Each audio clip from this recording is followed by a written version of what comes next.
Hello, everyone. Welcome to JMac Investing. My name is Jason. We have once again a follow-up interview with Thomas Healy of Hyliion, and so pretty excited about this. They have recently gone public via a SPAC. They've merged, ticker symbols changed. So real excited to have this follow-up. How you doing today, Thomas? Doing great. Thanks for having me on again. I'm looking forward to reconnecting. I think you were one of my first online interviews that I did after we announced the merger with Tortoise. So looking forward to getting a chance to follow up with you again. Yeah, absolutely. Yeah, it was. I really appreciate you taking time then and then coming back now to follow up. But a lot has changed since then and now. So I want to talk a little bit about the whole process of going public via SPAC. Get some insights from you on that, how it went on your end, and then just talk about some things maybe coming up in the future. Sounds great. So, in your personal opinion, how was the whole experience coming public via SPAC? Would you, if you were given the opportunity to redo it, would you do it over again? And what are some highlights and lowlights? Would definitely do it again. It's been an amazing experience. It's been a fantastic step forward for Hyliion. When you look at kind of going from the private space and then going into the public space and bringing in a little over $500 million in capital to fully fund the business plan. It's surreal, right? It's been a big shift in the organization in terms of there's a lot of do's and don'ts now that you got to comply with, right? The SEC obviously has a lot of what you can and can't say, and processes you have to go through, and filings, and so there's a lot of things that as an organization we're obviously adapting to and starting to adhere to. But overall, this has been an amazing process. I think probably the biggest thing that we've noticed though is it's really moved Hyliion forward in our position in the industry. As we're having discussions with customers, with OEMs, with suppliers, it has advanced those discussions greatly, right? People now know, what our business plan is, what we're going to go out and go achieve. Obviously with our filings, we've had to be very transparent as to how many units we're shipping and, what products we're rolling out. And, now we've really, this announcement has helped us with that ecosystem of, strengthening those relationships we have with players in this space. Yeah, absolutely. Yeah, you had the opportunity to ring the bell on the New York Stock Exchange, which is really neat. And then you went on basically a media roadshow. Seems like you hit every major investing network outlet. So how was that ringing the bell?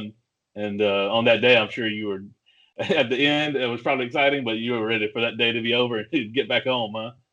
It was a whirlwind. I mean, it was just kind of walk through. I mean, what it was, you show up in the morning and your trucks are parked out front of the exchange. You've got a big Hyliion banner hanging off the side of the building, and you just kind of like you drive up and it's like, wow, this is really happening. This is exciting. And then obviously you get to go into the exchange. They do a fantastic job of kind of giving you the background, the history, the tour of the building, and then you actually get to go ring the bell. And on your way to ringing the bell, you actually get to sign the wall inside the staircase leading up to the platform where the bell is. And then what was interesting is obviously we're doing this during COVID times, so the trading floor was pretty empty, and it was pretty quiet, right?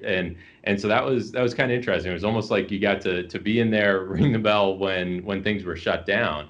But obviously a really experience, and one that I'll remember for the rest of my life. It was definitely one of those beyond a bucket list item, I'd say.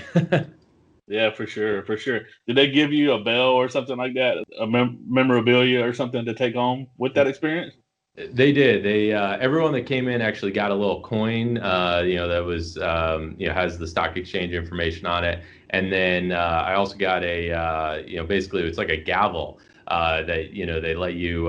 They've got one of the original bells from the New York, or I think it is the original bell from the New York Stock Exchange. That after you do kind of the one that's on TV, they let you come over and actually use the gavel they're giving you to ring the New York Stock Exchange original bell, and then you get to take that gavel home. So, well, it's pretty neat. We'll send you a picture of it after this, so you can try to include it in the video if you want.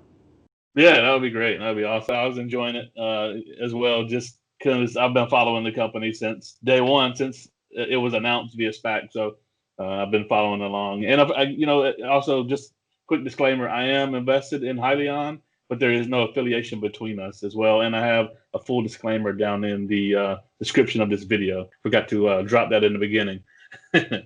um, so now that we're public, what kind of pace do you see? I'm sure your the pace of business has sped up for you, but so I know you're confined to the SEC and you're confined to the different constraints of announcements and things like that. But since coming public, has there been a ramp up of talking and seeing about new partnerships and things coming down the pipeline, and interest in Hyliion now that you're public, or more interest, I should say? Yeah, so everything across the business has been accelerating, whether it be, bringing on new employees, customer engagements, the product development cycles. It's all accelerating, growing faster, and it's awesome to see. But kind of going to your point, I think what's been really interesting is that customer interest. And what was great was, before the announcement of the merger, we kind of had our cadence of reaching out to fleets, getting interest. We had a great pipeline built out already. This transaction has to the fleets coming to us though, and it's been, they see the technology that we've announced. They pretty much every fleet across the country is trying to figure out what electrified solutions are going to be right for them.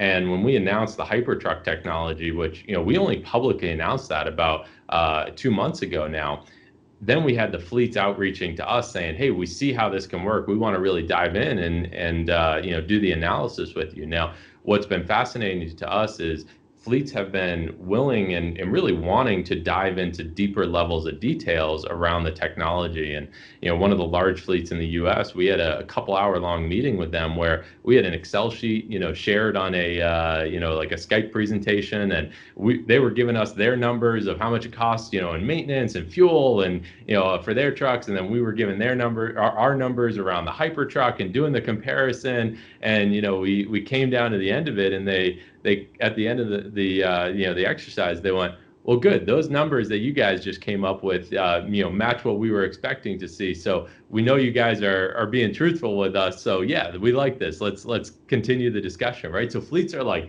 diving into a granular level because, for them, it's about getting goods from point A to point B as cost efficiently as possible. And, they want to make sure that there's a real solution here and one that can really deliver in those savings.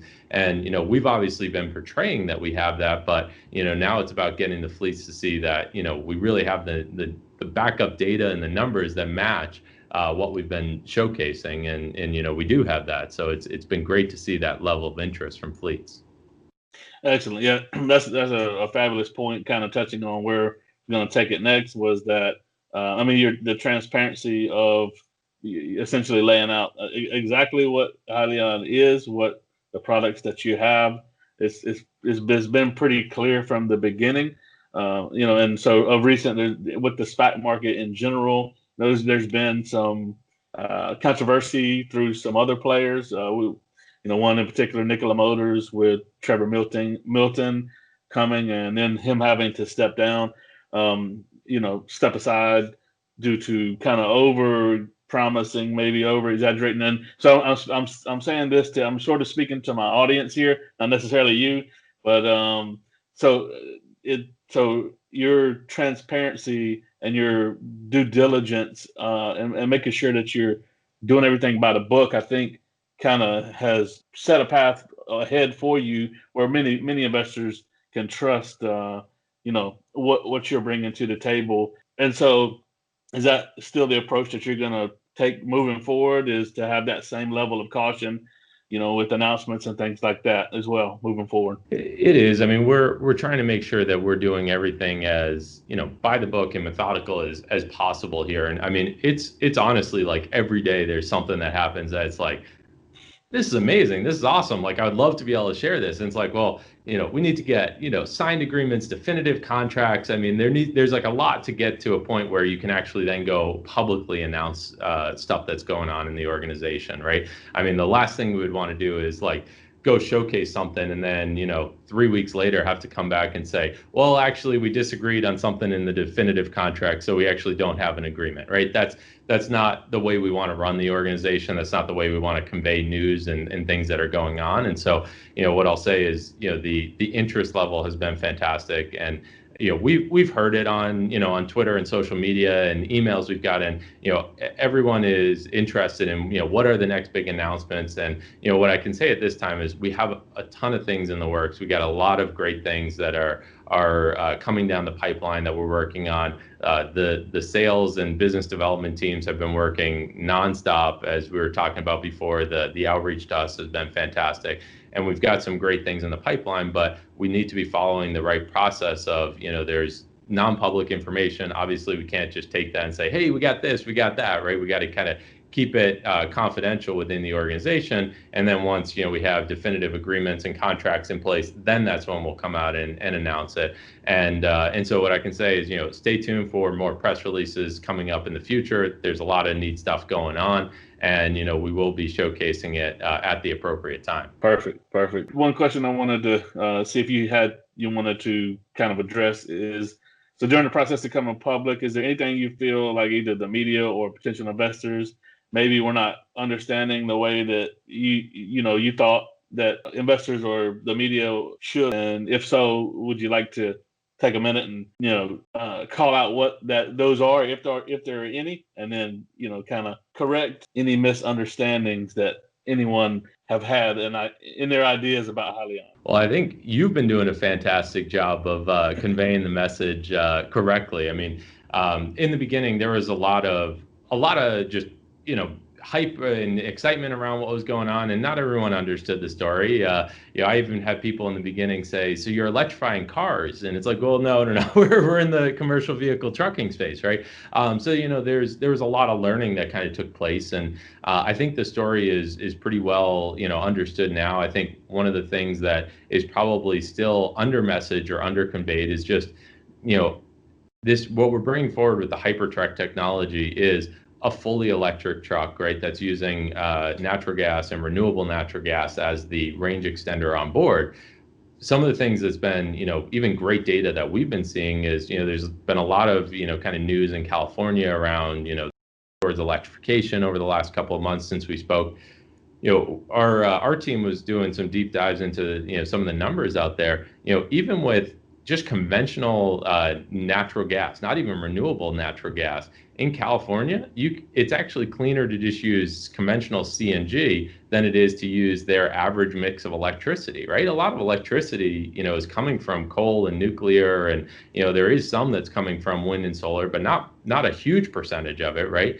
And what's been interesting from our end is the renewable natural gas really gives you that ability to, truly see some really, really strong emission savings. And, I think one of the things that often kind of gets overlooked is people look at plug-in electricity and hydrogen, and they see this as this ultra clean solution. And while it can be, the average mix of electricity and the average mix of hydrogen is not zero emissions, right? A lot of hydrogen actually comes from steam methane reforming, which is actually more pollutive than even just running a diesel truck is, right? So, when you get to those sort of numbers, you got to really dive in and see where that fuel source is coming from to fuel these vehicles to recharge the batteries. And, with our solution, even using conventional natural gas in California is cleaner than the grid. And then when you use renewable natural gas, you can get to some pretty astonishing numbers, net below zero or net carbon negative numbers, which I think is, something that, it's this shift of kind of how to look at these different solutions and how clean they really are.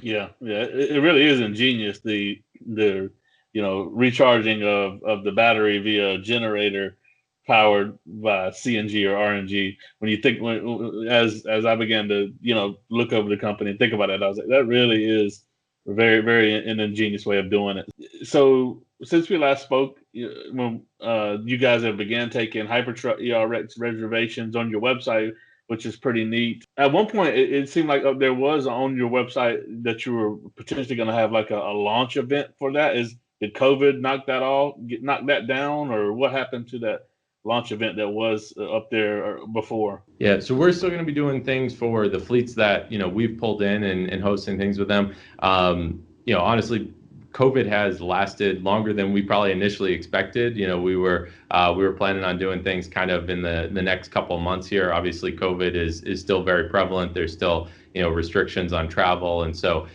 we've been delaying some of those events, just engaging directly with those fleets that we've been working with. And, we've been having fleets coming down here and doing tours, socially distancing, wearing masks, right? But really just kind of focusing our efforts with those fleets to get them up to speed on what we're doing, and not necessarily hosting a larger event just because of the times we're in right now. But what's been exciting is, the interest in fleets, and even just the interest that's come from doing like video interviews or meetings with them, right? And not even, having the opportunity to get some of them on site.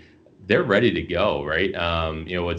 What we kind of have discussed here is like, if the Hypertruck was at a point where we were ready to ship it to fleets now, we've got a great number of fleets lined up that are super excited about what the technology can bring forward, and really want to be able to run it in their own operations. That's been a constant message that we've heard, is fleets want to get a hold of the technology, actually get to run it and see how it performs. And I think one of the things that the trucking industry has in some ways been almost scarred by is there's been a lot of kind of commitments of, when fleets were going to get fully electric trucks or hydrogen fuel cell trucks, and they haven't seen them yet. They haven't gotten them yet. And that's where, the fleets are saying, look, I'm ready to go when you have the technology. And that's where for us, it's motivating for us from the development standpoint. It's like, how fast can we get this solution out to fleets in their hands and actually let them experience it firsthand? And, we're, to add some, an extra layer of detail with that, I mean, we're even getting to the level with these fleets where we're already pulling in, fueling providers and figuring out where the closest natural gas refueling station is for them, setting up the pricing of what they can buy the fuel at that station at, and really making sure we have a robust plan so that when that truck's ready to be delivered to them, they can just start running it and having a great experience. Yeah, very good, very good. So also looking over your Hypertruck ERX timeline that was available in the investor presentation, it let's see, it looks like the design and development and the testing and validation overlaps in Q3 2020. Is everything still on course as far as like if I'm today looking at the timeline, is everything moving along on par? It is. The engineering team's on track and continuing working forward. Just to kind of recap some of those dates, I mean, second half of next year is when we're going to start initial fleet deliveries. Moving into 2022 is when we're actually going to move the Hypertruck technology into production. I think, the YouTube world has figured out that, yeah, the Hypertruck is out on the road and running. There's a ton of videos of it out there. Our drivers are now at a point where like they're out driving, running the vehicles, testing them, and cars are going by with cell phones out the window, taking pictures of it and videos of it. And there's a YouTube video out there of one guy saying, "This truck's flying. It's going 90 miles an hour down the road." And I think the truck has like a governor of, this was the hybrid truck actually. It has a governor from Freightliner of like 65 or 70 on it, right? It's like, so no, people are excited. I mean, people are seeing the trucks out there on the roads, and we're running them, we're testing them, we're shipping the hybrid units out to fleets right now, getting it in their hands. And the Hypertruck's in development and still on track. And, we're looking forward to, second half of next year actually getting it in fleet's hands. So I guess what you discussed or what you have there on the reservation page, the fleet demo. So I guess if someone orders a big order, then you demo it to them. In other words, that's what that means. Yeah. So the way we've set it up, and, the Agility contract is set up this way, is that second half of next year, they'll take delivery of the initial vehicle. It'll allow them to run it, experience it. Also gives them the ability to give us feedback, right? I mean, we want to be really, working hand in hand with these fleets on if they want to see things, altered or adjusted in the technology. We want to be able to do that so that we deliver the best product we can to the fleet. And so, that's what's going to be transpiring the second half of next year, those initial customer deliveries. And then from there, it stems into 2022, where the fleets will start taking, volume deliveries of units, and we'll be moving the solution into volume manufacturing. Right. Very good. So, I have to ask, when do you plan on announcing reservation numbers for? I know you may or may not be able to answer this, but I have to ask for the audience because everyone wants to know. When would you be able to announce reservation numbers? Yeah, so what our approach is, we've got, a lot of engagements going with fleets right now. We will be doing, press releases as we have different, pre-orders or any, partnerships or collaborations. We will do, press releases around some of those and make them known publicly. Unfortunately, until we do that, it is kind of all non-public information. So, we can't disclose it here, but what I will say is, stay tuned for press releases that will be coming in the, from now through, the actual, delivery of fleets. We've got a lot of great customers that we're working with, and we're looking forward to being able to start sharing that with the world. I put a YouTube or a Twitter video out there just saying, this is an exciting journey, and we want to be able to showcase that with people. And we are going to do that, but we got to make sure that things are buttoned up with SEC and being able to publicly file it and disclose it appropriately. Very good, very good. Well, Thomas, I want to be respectful of your time, and we're up on 30 minutes, so I think we can close it out here. Is there anything else that you wanted to say or address while I got you? No, one thing is, thank you for your continued support and, getting the message out there. I've seen you, comment or, correct a lot of things, misconceptions that are out there, get the correct news out there. So thank you for doing that. But no, I think from our end, it's a super exciting time. Things are moving forward at an extremely fast pace, and we're having a blast doing it. We're bringing on a lot more new talent. So please, for anyone out there that if you think you can be a great addition to this team, please go to our recruiting page on the website and apply to jobs that would be the right fit. And please continue to be a part of this exciting journey. It's we're having a blast doing it, and we see a huge potential to really make a big impact in this industry. And happy having you guys along for this journey. Thank you very much. I think that's all we got. Till next time, guys. Deuces.